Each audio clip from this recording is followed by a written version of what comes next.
Puso Abroad! This is Carmina Villaruel and I play the role of Lynette Santos.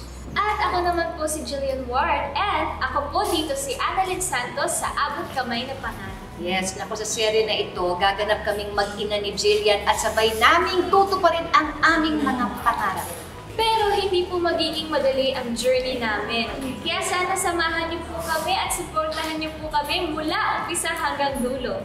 Naku, huwag na natin patagalin pa. Naku, panoorin na natin ang pilot episode na Abot Kamay na Pangarap!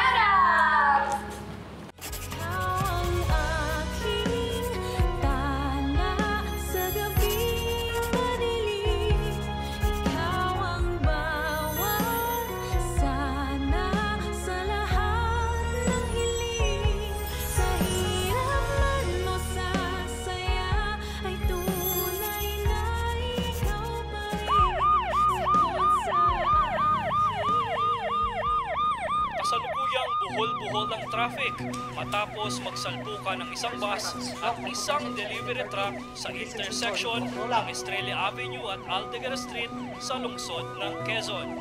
Ayon sa ilang saksi, matuli ng takbo ng bus kaya inabot nito ang patawid na delivery truck. Mabilis na nakaresponde ang mga rescue teams at agad na nadala ang mga sugatan sa Apex Medical Hospital. So, morphine, 4 milligrams.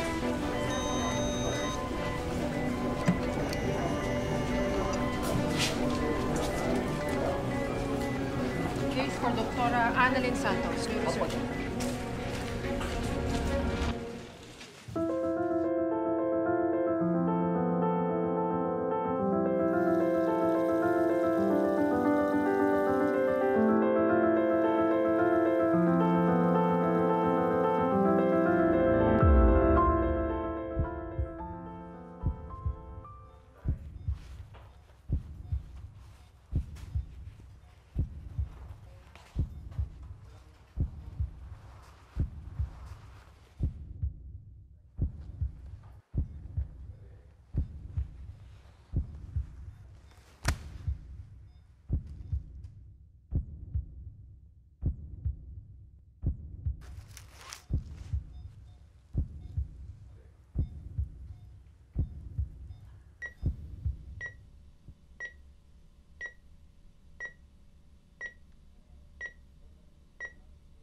OS, please.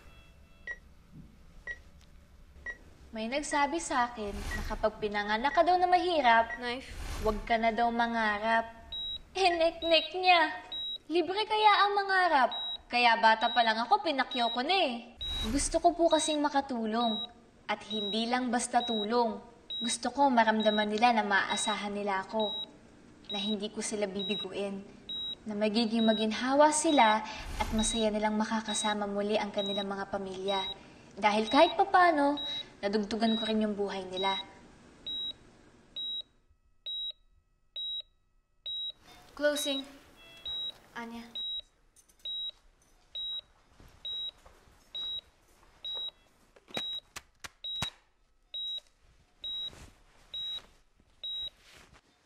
Salamat, guys. Good job.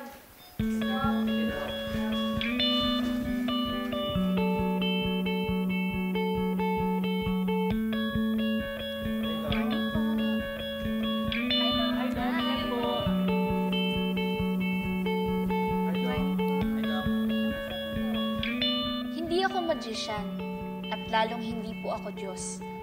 Ako po si Dr.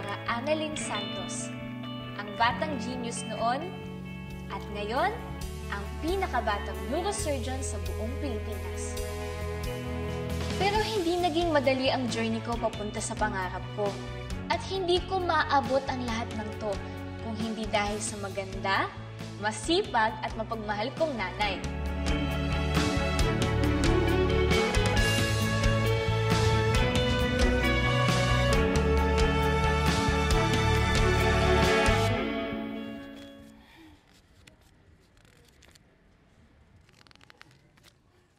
Ay, Lynette! Halika nga! Chang!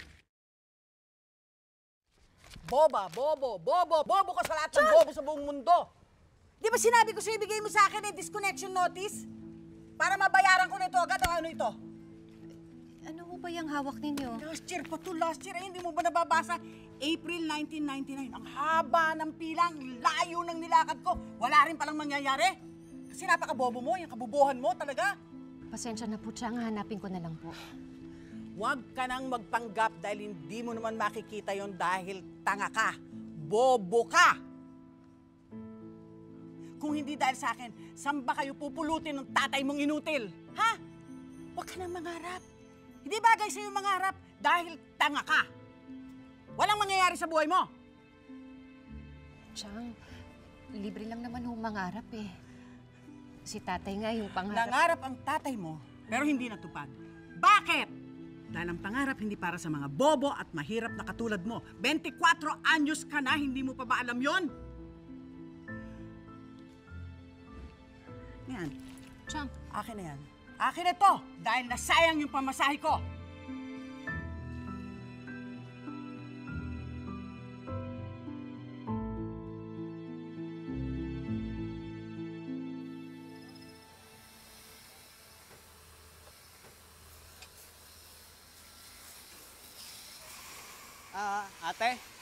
Ate, pwede kayong Mr. Homer Eliasar?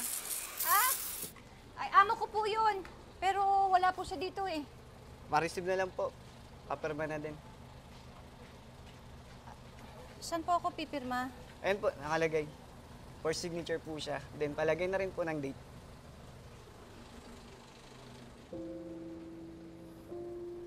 Ito ate.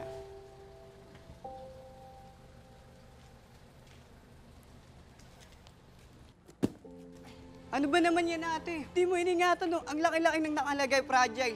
Pag nabasag yan, ikaw ang magbayad niyan. Sorry po. Pati to, hindi mo pa pinirmahan. Excuse me, kuya, excuse me. At bakit mo sinisigawan ng kaibigan ko? Sino ka ba? Ako? Ako lang naman ang asawa ng may-ari ng car wash na to. At ang lahat na nakikita mo dyan, ako ang may-ari. Ikaw, sino ka? Miss, pasensya na po. Miss Elizar, papirma na po. Pasensya na po. Ano? Ang dami mong sinasabi. Oh. O siya, alis na. Salamat po. Wait. Bakit mo sinabi na asawa ko nung may-ari eh, hindi naman? Aba, Lynette, sa palagay mo ba, kung sinabi ko sa kanya na ako ay tindera ng fishbowl dyan sa may kanto, hihingi siya sa'yo ng pasensya? Alam mo, minsan dyan sa mga hambog na yan, dapat talaga, pinapakita mo sa kanila na angat ka sa kanila. Kahit peke, para respetuhin kanila. Sana, matalino na lang ako. Bakit nagdrama ka na naman?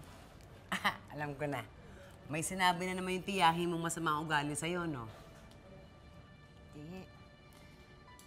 Naisip ko lang yung tatay ko. Namimiss ko lang siya. Bago maaksidente si tatay, dinala niya ako dito. Nung una kaming lumuwas. Ang sabi ng tatay ko, espesyal daw ang mga paro-paro dito. Kasi, ibubulong mo lang sa kanila yung mga pangarap mo. Tapos dadali nila sa langit. Tapos matutupad na. Oh, totoo ba yun? Yung tatay mo talaga. Ewan ko. Alam mo, sabi ko noon, kapag bumalik kami ni tatay dito, sasabihin ko sa kanila yung mga pangarap ko.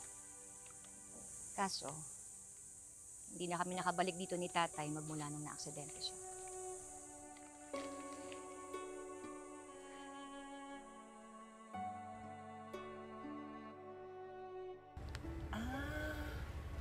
Yung pala yung dahilan kaya hindi ka nakapag-aral, no? Alam mo, okay lang naman kung lumaki ako na hindi marunong magsulat, hindi marunong magbasa. Kasi naalagaan ko naman yung tatay ko eh. Mabuti na lang talaga, nandiyan si Chang Susan. Hindi niya kami iniwan. Kaya pala, ang bukang bibig na lang ng tiyang mong yan, eh, no? Wala kang mararating, mahina ang ulo mo, wala kang pangarap.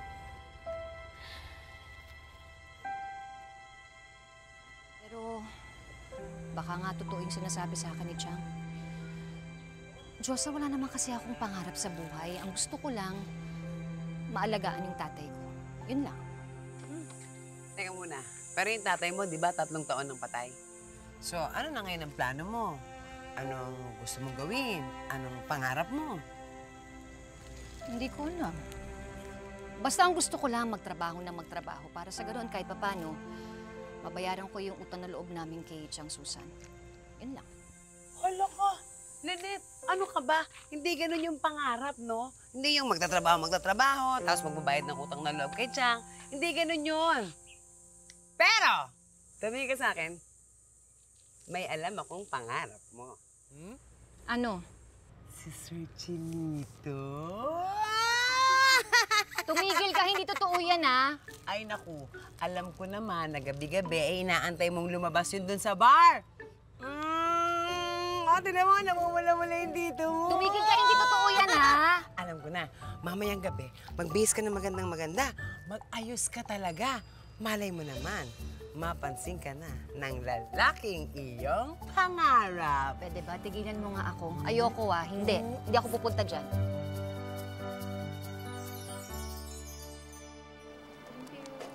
Ay, fishball na lang ang available sa akin ngayon, tsaka mga kikiam. Oh, ito sa'yo. Oh. Josa, ako to.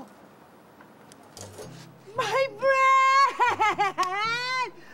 My beautiful friend! Ako naman, ang ganda-ganda mo. Naligo ka lang. Tisay ka talaga. Ang ganda-ganda. Ano ka ba? Teka muna, di ba akala ko ayaw mong pumunta? Teka muna. Akin na yung sapatos. Sabi mo, dadalhin mo, Gustong-gusto naman, no? Gustong-gusto. Ikaw talaga. Eto na yung sapatos. Oh. Ayan, ayan. Bago yan, no? Hindi ko pa nagagamit. Oh, ayan na, salamat naman, suot ha. mo na yan. Sigurado bang magkakasya to sa akin? Kasya sa'yo yan. Ano pa ba? Oh.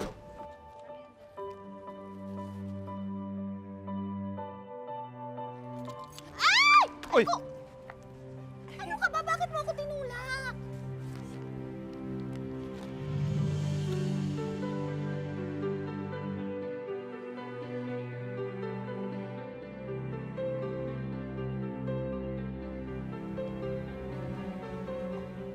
Sir Chinito? You look familiar. Ikaw yung naglilinis dito, tama? Ako nga po, sir. You look really beautiful. Thank you po, sir. Teka, binibenta mo ba yung mga yan? Ay, opo. Magkano? 40 po. 41.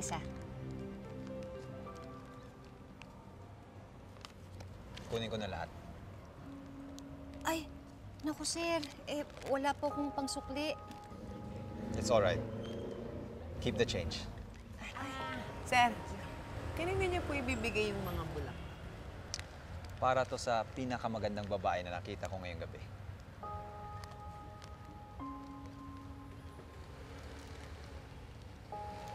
Tisay, para sa'yo.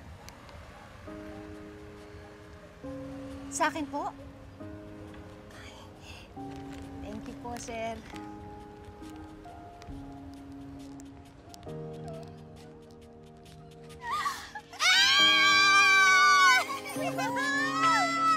Wow! Nagkita na si Nanay Lynette tsaka si Mr. Chinito. Sana all po namimit yung crush, no? Nako! At may pa-roses pa! Naku, mahuhulog na naman ng loob ni Lynette kay RJ. My gosh! Pero bago po natin ituloy ang ating kilig at panonood, isang special shoutout po muna sa ating viewers online. Hi! Hello! Hello po sa inyong lahat! Naku, thank you po so much sa pag-support niyo po sa aming show. Thank you! Pwede niyo pong mapanood ang Abot Kamay na Pangarap tuwing hapon sa GMA Afternoon Prime. 2:30 p.m. po yan. Yan! Kung kayo naman po ay nasa ibang bansa, mapapanood niyo po ang full episodes namin via GMA Pinoy TV. For more information on how to watch it overseas, subscribe now and visit www.gmapinoytv.com/subscribe for more details. Ayan. O ano, halika na! Balik na tayo sa panonood! Let's go, let's watch! Siya ang kauna-unahang lalaking nagbigay sa akin ng rosas? Alam mo, Lynette, marami pang lalaki ang magbibigay sa'yo ng bulaklak. Eh, ayoko ng iba. Gusto ko siya lang. Kasi mabait siya sa akin. Tapos mukha pa siyang matalino, no? Bukod sa napaka-cute niya. Siguro, pagka nagkaanak kami, magiging mabait at magiging matalino din siya. Kagaya niya, no?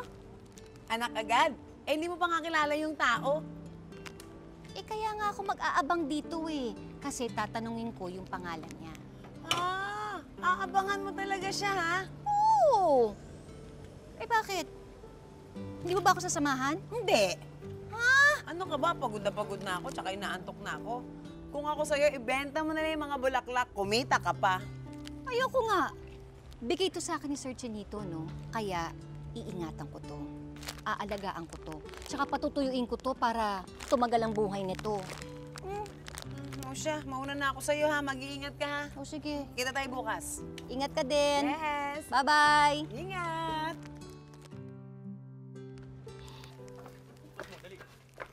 Yabang mo? Ha? Ang forma-forma mo? Ha? Hoy! Naku, Sir Chinito! Hoy! Hoy! Tama na! Tama na! Tama na! Tumigil kayo! Tumigil kayo! Tumigil talaga! Mga walang hiya kayo! Tigilan! Tigilan nyo yan! Huwag ka nang babalik dito, ha? Ipasok nyo na yan! Naku! Sir! Sir Chinito! Naku, meron po kayong pasa. Naku, sir! Malapit lang po yung car wash namin dito. Naku, pumunta tayo doon. Dali, Huwag natin, Sai. lalagyan natin ng yelo. Halika na, sir. Baka mamaya lumabas pa yung mga mama dyan. Naku, baka mamaya saktan pa kayo. Halika na, sir. Sir, inom po muna kayo. Salamat. Sir, gagamutin ko lang kayo, ha? Pagkatapos noon, dadaling ko na kayo sa ospital. Hindi na kailangan. Malayo to sa bituka. Sa tingin ko, mas mabilis ako gagaling dito eh. Eh, bakit naman po? Kasi maganda at magaling yung nurse ko dito.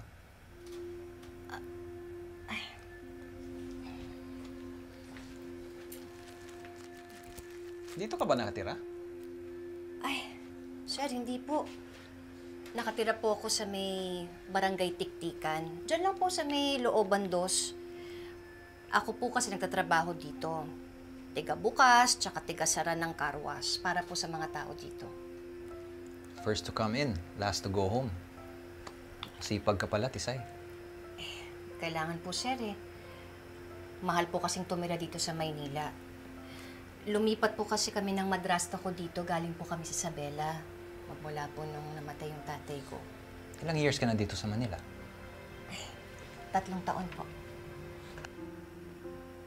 Napakaganda mo, Tisay. Nawala yata ang sakit ng katawan ko just by looking at you. Thank you. Bakit pang bait mo sa akin? And you're always smiling when I see you outside the bar. Kasi po, ano po eh,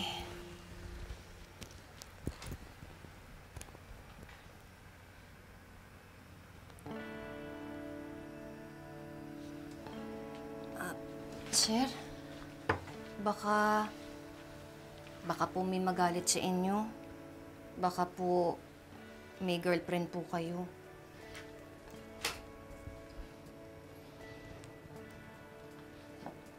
Hindi ko gagawin to kung meron. Sa side mo, may magagalit ba?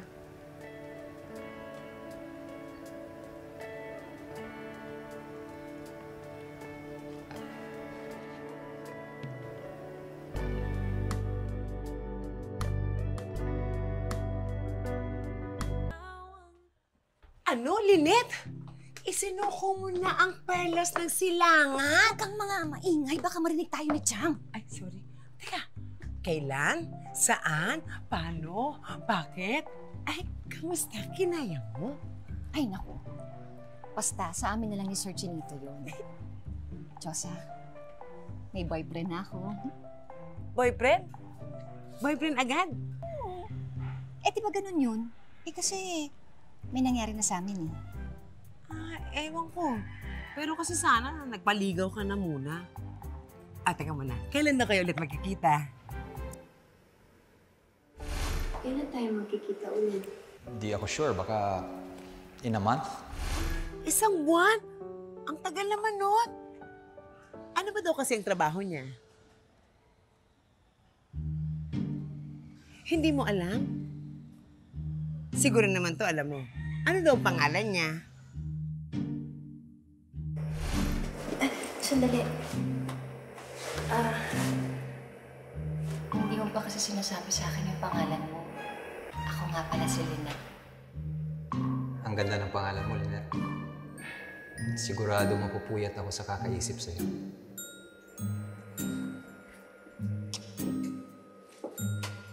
Siyempre naman alam ko kung anong pangalan niya. Ramon! Ramon. Ramon Reyes. Ramon Reyes. Lynette! Bakit naman gano'n nakikipagtugtangan ka sa lalaking hindi mo kakilala? Alam ko nga yung pangalan niya. Ang pangalan niya, Ramon. Ramon Reyes. Lynette, kilala kita ha. Imbento ka dyan ng mga pangalan mo ha. Ay, naku, Diyosa. Nararamdaman ko talaga na importante ako sa kanya. Tsaka, mahal niya ako. Lynette, hindi ganyan ang mga lalaki dito sa Maynila. Ang mga lalaki dito, para silang bangus, matitinik, madudulas. Hindi kagaya nung dun sa Isabela. Ay, naku, kahit ano pang sabihin mo. Basta, mahal ko din siya.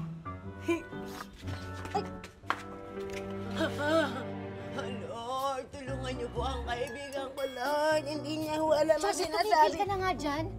Tingnan mo ha, pag magkita kami sa susunod na buwan ako, makikita mo.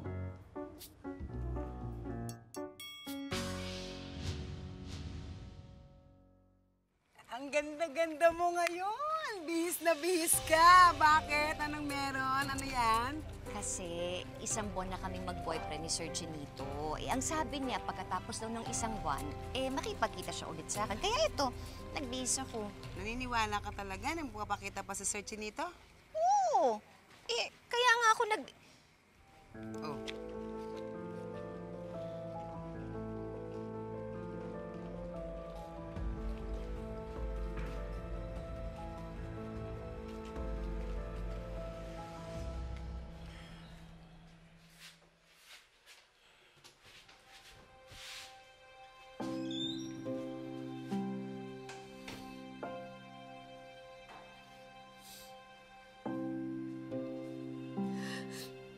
Buntis ako.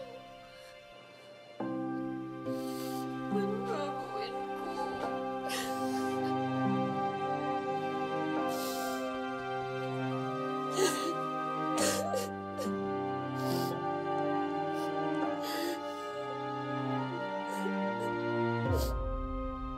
Oh, nilinis ka sa akin ni Diyosa, ha?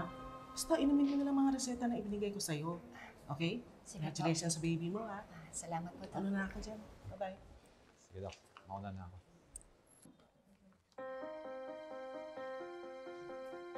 Sir Chinito?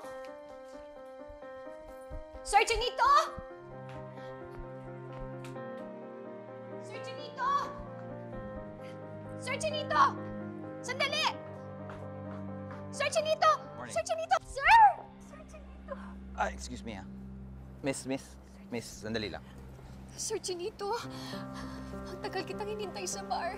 Dito lang pala kita makikita. Sir Chinito, magiging tatay na kayo. Buntis ako.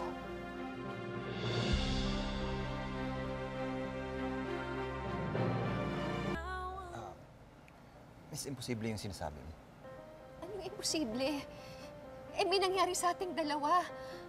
Boyfriend kita. Hindi tayo magkarelasyon. Malay ko ba kung ako lang naging lalaki mo? Ano sinasabi mo? Napokpok ako? Look, you're just someone I see outside the bar. Pagkatapos ngayon, sabihin mo na nabuntis kita? Kasi nga may nangyari sa ating dalawa. Oo nga. Pero isang beses lang yun.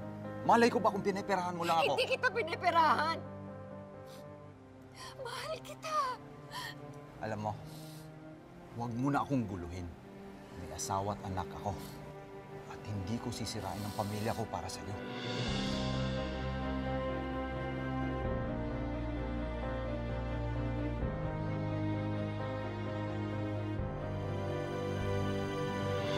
Halika rito. Bitawan niyo po ako! Saan niyo po ba ako dadalhin? Kahit lubuha ka pa ng dugo, hindi ka pa nanagutan ng lalaking dumisgrasya sa'yo. Di ba, sana kung magiging pera yung mga luha mo na yan? Kailangan dyan, ipalaglag na natin. May kilala ko. May kilala ko. Habang maaga pa. Ayoko. Ay, napakatanga mo talaga. Sinabihan ka lang na maganda, bumukaka ka na. Oh, anong napala mo ngayon? Manang-mana ka dun sa lola mo. Yung nanay nung tatay mo. Ay, nako. May nakilalang turistang puti. Sa Isabela. Kinindatan siya. Binuntis siya. Umalis na. Nag-iwan ng souvenir na 9 na buwan. Kaya kayo, yung kutis ninyo ng tatay mo, manang-mana yung utak mo, hilaw! Kaya halika na, ipalaglag na natin yan! Ayoko ko! Hindi ko po kaya! Kayanin mo! Hindi mo rin naman yan mabibigyan ng magandang kinabukasan, lalaki din yung boba na kapareho mo! Hindi ko po ipapalaglag yung bata, tsaka hindi ko po kaya! Hindi mo ba naiintindihan kung gaano kagastos magkaanak ngayon? Lalo pa kung single mom ka. Ikaw lang iniisip ko. Ikaw lang. Tsaka bubuhayin ko po yung anak ko. Gagawin ko po lahat para mabuhay po siya at sisiguraduhin ko po na hindi po siya magiging katulad ko. Hindi po siya magiging tanga at boba na katulad ko. Bahala ka na. Bahala ka sa buhay mo. Pero ito, tandaan mo, hindi maaantala ang gastusin sa bahay. Magbibigay ka pa rin! Ha? Boba!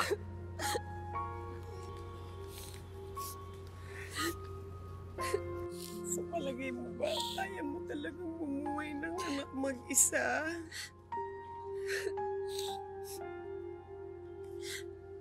Tinanong mo ako noon, diba ako nung pangarap ko? Hindi ko alam kung ano. Wala akong nasagot. Pero ngayon alam ko na yung anak ko, siya ang magiging pamilya ko. Marami akong pagdududa sa sarili ko. Pero tong anak ko, siya ang nag-iisang sigurado sa buhay ko. Siya yung pangarap na igagapang kong matupad.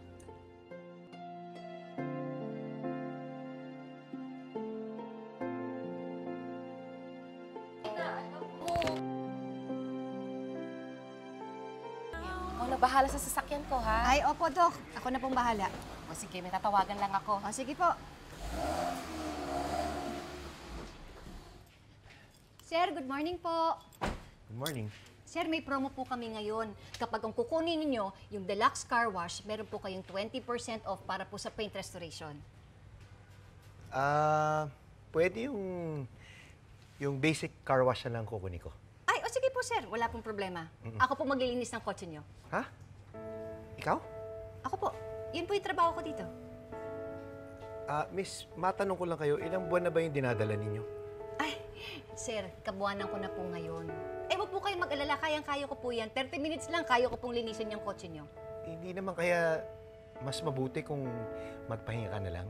Ako, sir. Sigurado ka ba, miss? Oo.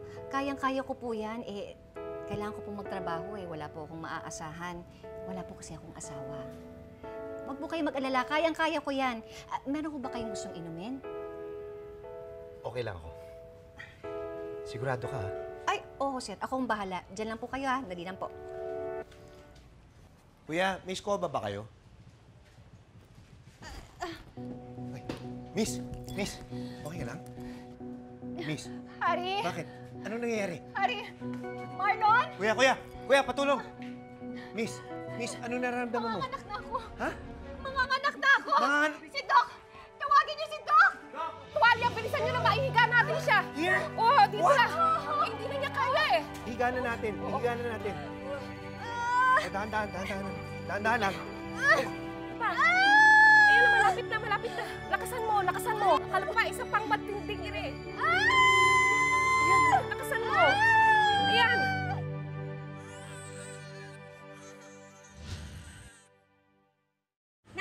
nanay mo, ha? Nasaan yung nanay mo? Tingnan mo nga yung ginawa mo dito sa signage. Tingnan mo! Tama ba yan? Nasaan ang nanay mo? Nasaan ang nanay mo? Annalyn? Oh, ito ba yung nanay mo? Ay, oo. Kayo ho ba ang nanay ng batang ito? Ako ho. Tingnan mo nga. Tingnan mo ang ginawa ng anak mo dito. Nangialam dito sa, signage ng gate ko. Ay, nahuli ko, nagbabandalism! Totoo ba? Ikaw bang may gawa niyan? Nanay, kinokorek ko lang naman po yung signage niya. Ma'am, dapat kasi hindi past tense yung verb na black. Eh, wala naman pong dinidescribe na past activity. Lalo na po kung ang ginagamit nyo ay do not na simple present tense. At saka dapat po may please para magalang pa rin. Kaya ma'am, please, huwag na po kayo magalit. Gusto ko lang naman po na tama yung grammar sa signage nyo. Siguraduhin mo lang, ha? Na tama yung ginawa mo, ha? Nang itatanong ko yan doon sa manugang kong teacher. At pag mali yan, lagot ka sa aking bata ka. Babayaran niyo ho ito.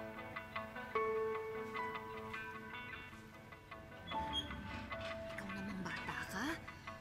Nalingat lang ako sandali sa tindahan. May naninigaw na agad sa'yo. Ano na ngayon yan? Kapag mali ka daw, babayaran natin yan. Tinuro ba yan sa'yo nung grade 1 ka? Hindi pa po. Pero tinuro po sa akin ni Ma'am Chel yung tungkol sa past, present, and future tense. Kaya Nay, huwag po kayong mag-alala. I got you!